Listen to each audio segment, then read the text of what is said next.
걱정하지 말라는 말이 가끔은 독처럼 들릴 때가 있어요.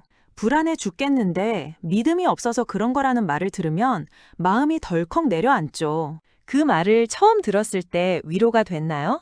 아니면 오히려 더 가라앉았나요? 저는 그 말이 때때로 너무 잔인하게 느껴졌어요. 이미 힘든 사람한테 네가 부족해서 그래 라고 덧붙이는 것 같아서요. 그런데 이상하지 않으세요? 교회를 오래 다닌 분일수록 믿음이 깊다는 분일수록 오히려 그 말에 더 깊이 상처받는 경우가 많거든요. 왜일까요? 기도를 해도 가슴 한구석이 답답하고 잠 못 이루는 밤이 길어지는 건 정말 내가 믿음이 부족해서일까요? 새벽 3시에 천장만 바라보며 나는 왜 이렇게 믿음이 없을까 자책하신 적 있으신가요?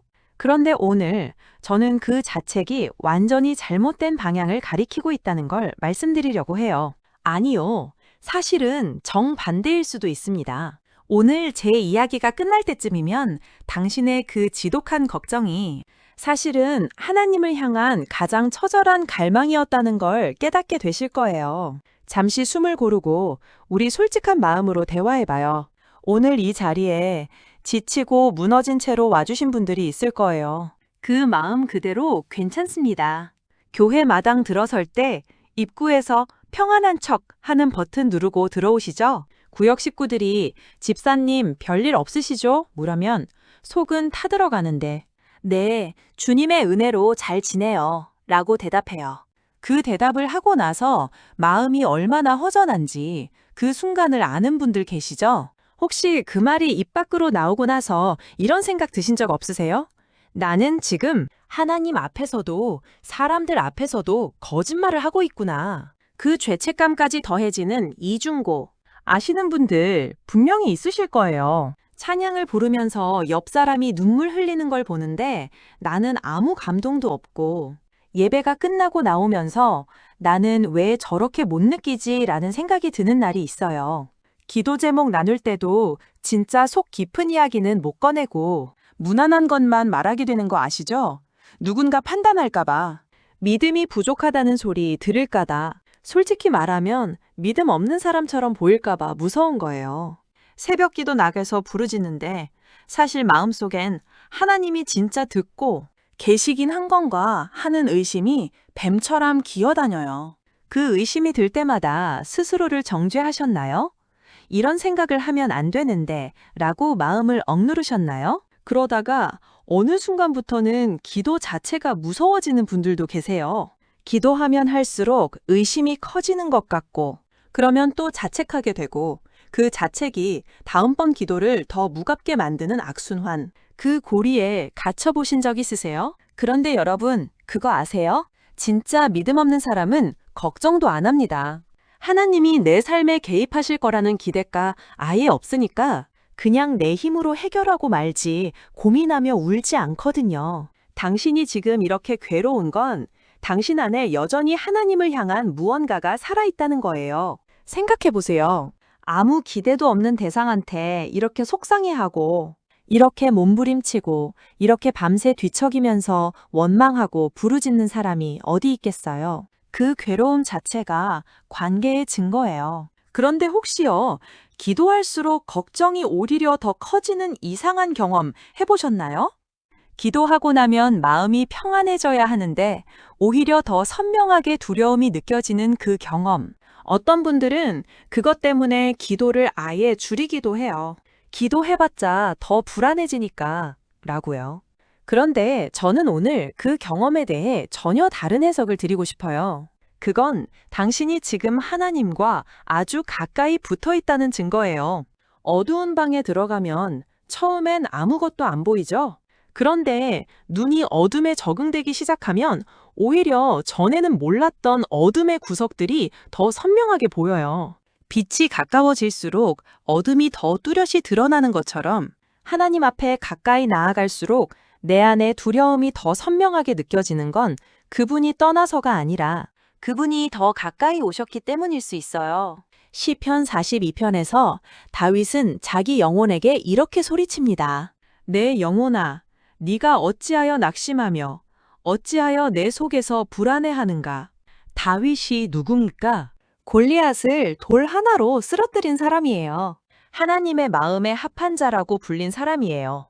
그런 다윗이 자기 영혼에게 왜 이렇게 불안하냐고 소리치고 있어요. 그런데 이 장면에서 제가 정말 인상적으로 보는 게 있어요. 다윗은 자기 영혼에게 소리칩니다.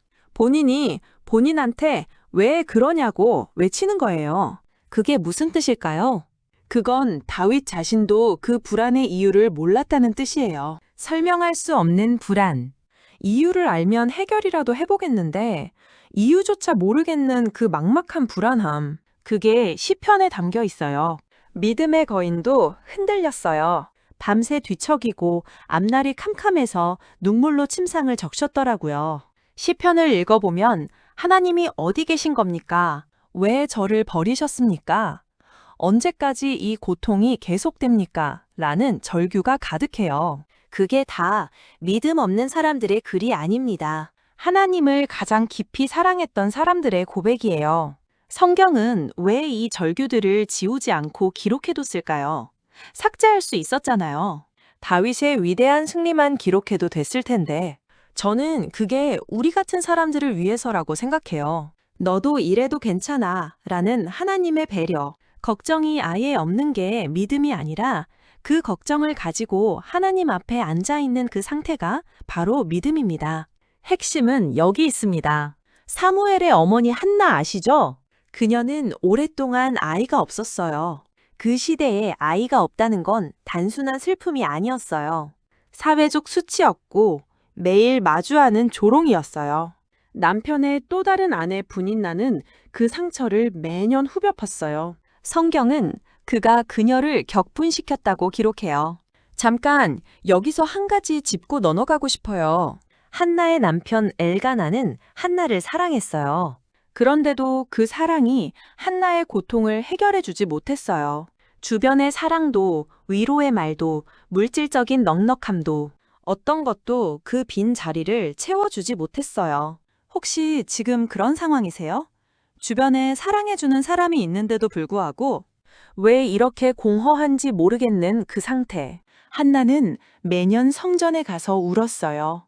먹지도 못했어요. 남편이 내가 10 아들보다 낫지 않느냐고 위로해도 그 말이 위로가 되지 않았어요. 어떤 위로의 말도 그 빈자리를 채워주지 못했거든요. 그리고 어느 날 성전 앞에서 마음을 다 쏟아냈어요. 성경은 그녀가 마음이 괴로워서 여호와께 기도하고 통곡했다고 기록해요. 얼마나 격렬했는지 엘리 제사장이 보기엔 술 취한 여자처럼 보일 정도였어요. 입술만 달싹거리고 소리는 나오지 않는 그 온몸의 통곡. 여기서 한 가지 더 주목해야 할 게 있어요. 한나의 기도는 조용했어요. 소리도 없었어요. 그런데 하나님은 들으셨어요. 당신의 기도가 유창하지 않아도 괜찮아요. 말이 잘 안 나오지 않아도 괜찮아요. 소리가 없어도 괜찮아요. 하나님은 소리가 아니라 마음을 들으시니까요. 엘리 제사장이 다가와서 뭐라고 했는지 아세요? 언제까지 취하여 있겠느냐고 나무랐어요. 가장 아픈 순간에 가장 거룩한 자리에서 가장 거룩해야 할 사람에게 오해를 받은 거예요. 그 상황을 한번 그려보세요. 평생의 상처를 안고 하나님 앞에 전부를 쏟아냈는데 돌아오는 건 오해와 질책이에요. 그 자리에서 한나는 어떻게 했을까요? 상처받아서 자리를 떠났을까요? 아니요. 그녀는 자신을 설명했어요. 저는 술 취한 게 아닙니다. 마음이 너무 괴로워서 이러는 겁니다. 그것도 믿음이에요. 오해받고도 그 자리를 지킨 것. 그녀가 믿음이 없어서 그렇게 울었을까요? 아니요. 하나님만이 이 매듭을 풀 수 있다는 걸 알았기에 그분 바짓가랑이를 붙잡고 늘어진 거예요. 바로 그게 오늘 제가 처음에 드린 말씀입니다. 당신의 그 지독한 걱정이 사실은 하나님을 향한 가장 처절한 갈망이라는 것. 한나가 그랬던 것처럼 당신도 지금 그렇게 하고 있는 거예요. 우리가 들고 다니는 걱정들, 솔직히 내 손으로 해결되는 게 아닌 것들이 너무 많잖아요.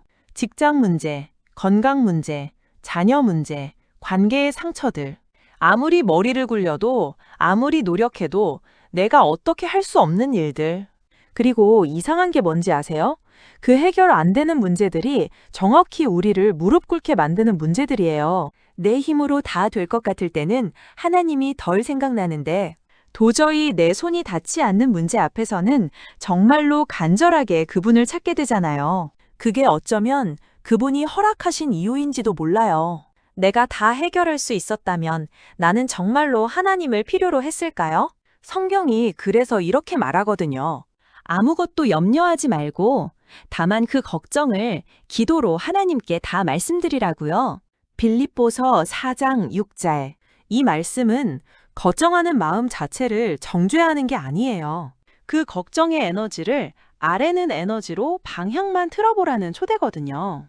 사실 이 구절을 다시 한번 천천히 읽어보면 하나님은 걱정을 없애라고 하지 않으셨어요. 아무것도 염려하지 말고가 마치 걱정 자체를 금지하는 것처럼 들리지만 그 다음 문장이 핵심이에요. 다만 기도로 아래라는 거잖아요. 걱정이 생겼을 때 그것을 누를 게 아니라 그대로 들고 오라는 거예요.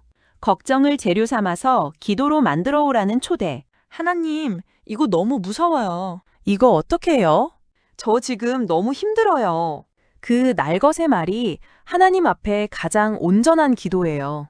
지금 이 말이 내 얘기처럼 들린다면 댓글에 주님, 저 여기 있어요 라고 한마디만 남겨주세요. 함께 울며 버티는 분들이 이곳에 생각보다 정말 많습니다. 당신만 이런 거 아니에요. 걱정과 염려가 믿음 없음의 증거인가요? 절대 아닙니다. 사실 걱정이 없으면 우리는 하나님이 필요하지 않다고 느끼거든요. 하지만 그 불안함이 우리를 기도의 자리로 이끌어갑니다. 그건 어쩌면 하나님의 지혜로운 설계인지도 모릅니다. 생각해 보세요. 모든 게 완벽하고 건강하고 관배도 좋고 통장도 넉넉할 때 새벽에 일어나서 무릎 꿇고 간절히 부르짖고 싶은 마음이 자연스럽게 드시던가요? 솔직하게 대답해 보지요. 정말로요. 우리는 연약할 때 하나님을 찾아요. 그게 나쁜 게 아니에요. 하나님은 그 연약함을 아시고 그 연약함을 통해 우리와 가장 깊이 만나세요. 어떤 분들은 이렇게 말씀하세요. 저는 어려울 때만 하나님을 찾는 것 같아서 부끄러워요. 그런데 저는 이렇게 여쭤보고 싶어요. 어려울 때 하나님을 찾는 게 부끄러운 일인가요? 하나님이 좋을 때만 와 라고 하셨나요? 아니면 힘들 때 오라고 하셨나요? 불안해서 성경을 펴고 두려워서 찬양을 들고 무서워서 주여 한번 부르는 그 순간, 그게 바로 믿음이 작동하고 있는 순간이에요. 완벽한 믿음을 가진 사람의 기도보다 떨면서 드리는 한마디 기도가 더 진실할 수 있어요. 하나님은 당신의 완벽한 평안을 원하시는 게 아니라 당신의 그 떨리는 손을 잡고 싶어 하십니다. 혹시 이 영상을 보면서도 나는 여전히 불안한데 어떡하지? 라고 생각하시나요? 이 말들이 다 맞는 말인 것 같긴 한데 그래도 마음이 안 편하신 분들 괜찮습니다. 괜찮아요. 말씀을 들었다고 즉시 마음이 평온해지지 않아도 괜찮아요. 은혜를 받았다고 바로 눈물이 흐르지 않아도 괜찮아요. 사실 이런 영상이나 설교를 들으면서 나는 왜 이걸 들어도 안 되지라는 생각이 드는 분도 계실 거예요. 그게 또 새로운 자책이 돼버리는 아이러니. 위로를 받으러 왔는데 위로가 안 된다는 이유로 또 자책하게 되는 그 반복. 하지만 들으면서 그게 느껴지셨다면 그것 자체가 이미 은혜예요. 아무 감각도 없는 게 아니라 아직 예민하게 반응하고 있다는 뜻이니까요. 당장 마음이 평안해지지 않아도 하나님은 당신을 나무라지 않으세요. 이사야 41장 10절은 두려워하지 말라. 내가 너와 함께 함이니라고 하셨지. 두려워하는 놈은 내 자녀가 아니다 라고 하지 않으셨거든요. 하나님은 당신에게 빨리 평안해져라, 빨리 회복해라 라고 재촉하지 않으세요. 그분은 함께 있어주시는 분이에요. 당신의 속도대로, 당신의 자리에서. 그분이 당신에게 요구하시는 건 회복의 속도가 아니에요. 그냥 당신 곁에 있고 싶으신 거예요. 치유가 다 되고 나서가 아니라 치유가 되는 그 과정 내내 함께 있고 싶으신 거예요. 오늘 밤에도 잠이 안 오면 그냥 있는 그대로 말씀드리세요. 하나님, 저 너무 무서워요. 믿음 좋은 척 못하겠어요. 지금 제 마음, 이게 다예요. 그 정직한 고백이 세상 어떤 유창한 기도보다 하나님 마음을 더 깊게 울릴 겁니다. 꾸미지 않아도 돼요. 잘 표현하지 않아도 돼요. 하나님은 당신의 언어를 다 아세요. 당신이 숨죽여서 이불을 잡아당기며 하나님이라고 한 마디 부르는 그 새벽. 그 한마디도 하나님은 놓치지 않으셔요. 그 한마디 안에 담긴 모든 감정을 그분은 이미 다 아시면서 기다리고 계세요. 걱정은 당신의 믿음이 죽었다는 신호가 아니라 살아서 몸부림치고 있다는 신호입니다. 당신이 오늘 이 자리까지 버텨온 것, 그게 이미 믿음이에요. 예배 자리를 지킨 것, 기도를 포기하지 않은 것, 아직도 하나님께 서운하다고 말할 수 있는 것, 그게 다 살아있는 믿음의 흔적들이에요. 여기서 한 가지 여쭤볼게요. 하나님께 서운하다고 느껴본 적 있으세요? 그 감정이 들었을 때 이런 마음을 가지면 안 되는데 라고 억누르셨나요? 그런데요, 서운하다는 건 관계가 있다는 전제에서만 나오는 감정이에요. 아무 관계도 없는 대상한테 서운하지는 않잖아요. 하나님께 서운한 마음이 든다는 건 그분과의 관계가 당신 안에 살아있다는 거예요. 그 서운함도 가지고 오세요. 그대로요. 하나님은 당신의 결과가 아니라 과정을 사랑하세요. 완성된 당신이 아니라 지금 이 순간 흔들리고 있는 당신을요. 오늘도 그분은 당신의 젖은 눈동자를 보고 계십니다. 그 눈동자 속에 담긴 두려움도, 지침도, 억울함도 그분은 다 보고 계세요. 그리고 외면하지 않으세요. 이제 그만 자신을 채찍질하고 그분의 품 안에서 마음껏 불안해하세요. 그분은 이미 당신을 위한 평강을 품 안에 감추고 기다리고 계시니까요. 결국 그분이 당신을 평안의 항구로 인도하실 테니까요. 지금은 파도가 높아도 괜찮아요. 배가 흔들려도 괜찮아요. 항구는 있으니까요. 그분이 키를 잡고 계시니까. 당신이 지금 파도 위에서 겨우 버티고 있다면 그 버팀 자체가 이미 항해예요. 침몰한 게 아니에요. 흔들리면서도 가고 있는 거예요. 그게 신앙의 여정이에요. 오늘 밤 잠이 오지 않아도 괜찮아요. 눈물이 나도 괜찮아요. 그 자리에서 그냥 이렇게만 기억해 주세요. 당신의 걱정은 믿음이 없어서가 아니에요. 당신의 불안은 하나님이 떠나서가 아니에요. 당신은 지금 살아있는 믿음으로 버티고 있는 거예요. 그분은 당신이 다 나은 다음에 오라고 하지 않으세요. 지금 이 모습 그대로 이 자리로 오라고 하세요. 당신은 혼자가 아닙니다.